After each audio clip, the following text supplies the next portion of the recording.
Hey guys, welcome back and happy Saturday. All right, guys, well, happy weekend.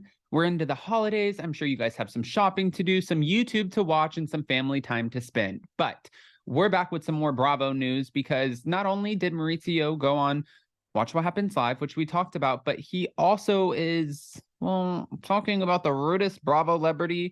He's telling us who the second hottest housewife on the Real Housewives of Beverly Hills is. And he's also reacting to Dorit and PK, this whole, they're probably the least likely to last based off of what Erica Jane said at I think it was the Shade Assassins situation that happened at BravoCon. I don't know. I was there. I was shocked. It is what it is. But we're back to talk about all of it. So before we jump in, if you guys haven't already, go ahead, smash that like button. If you're not subscribed, get subscribed. Don't forget to hit that notification bell. And with that, let's jump right in. It's time for all your binge-worthy pop culture news.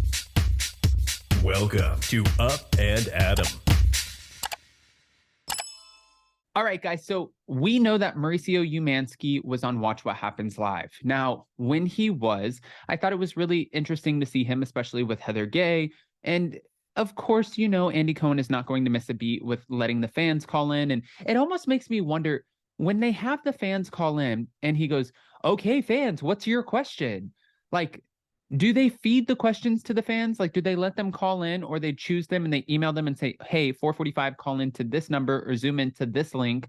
And then when you do, we're going to bring you up. This is the question we want you to ask in tandem.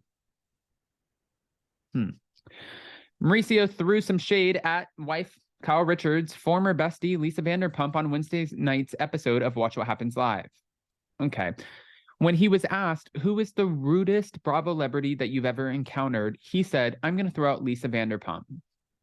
That's shocking to me because that was your wife's best friend at the time.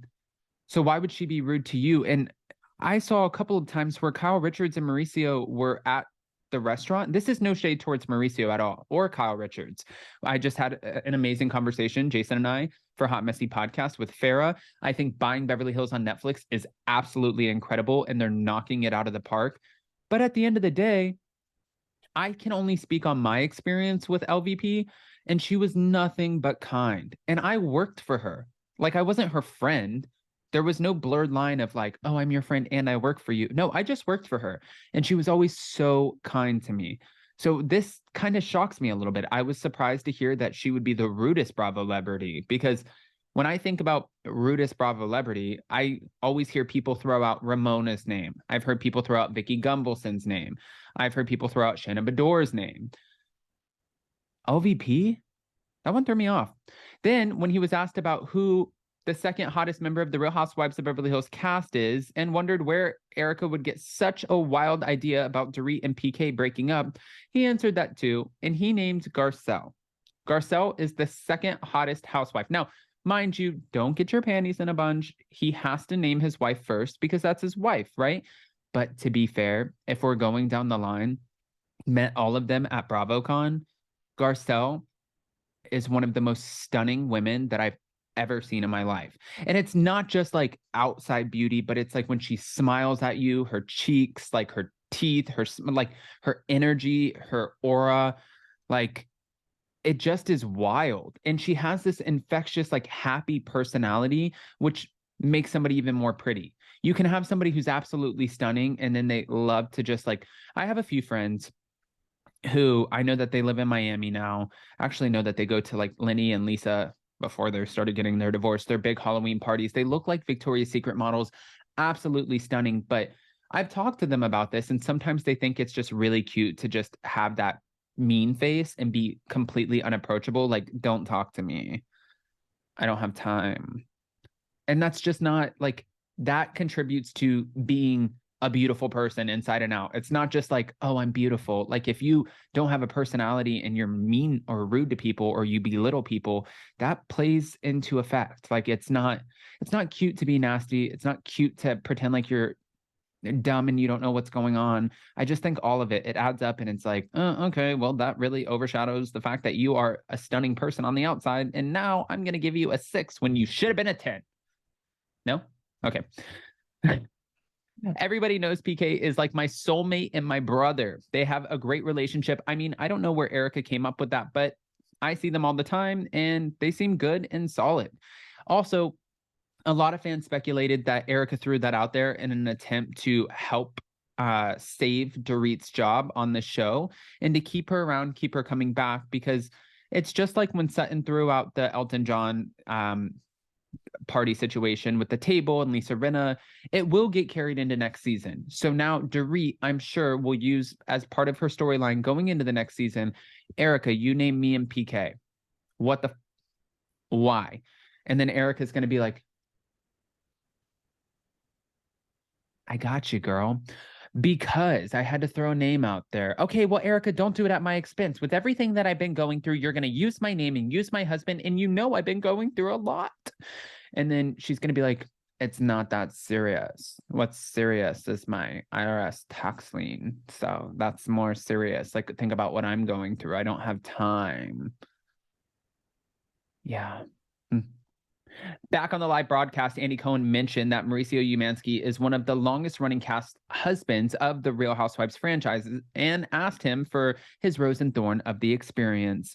Just all the memories that have been captured. Portia was 1 year old when we started filming, and I remember that. The show also kept us really close as a family just because all of the things that come up in reality television, that's been really nice. So that's his rose. Now, for his thorn, he said, you know, you're in the spotlight. There's a bunch of rumors, all the shit that comes with it, whether it's with the sisters and the family or the rumors or whatever, all of the stuff, that's definitely the thorn. I could see that. Then during a game of Truth or Drink, Mauricio was asked to rank the realtors $1 million listing Los Angeles from best to worst. That's so shady, but okay. I mean, to be fair, if you're on $1 million listing, you're all just like top tier real estate agents anyways, selling hundreds of millions of dollars worth and making a shit ton of money and just dominating the real estate world. So they're all winners in our book. That's easy. I love most of the people. I'm going to go with Josh Altman, Josh Flagg, Tracy Tudor, and Frederick Eklund, only because Frederick arrived late.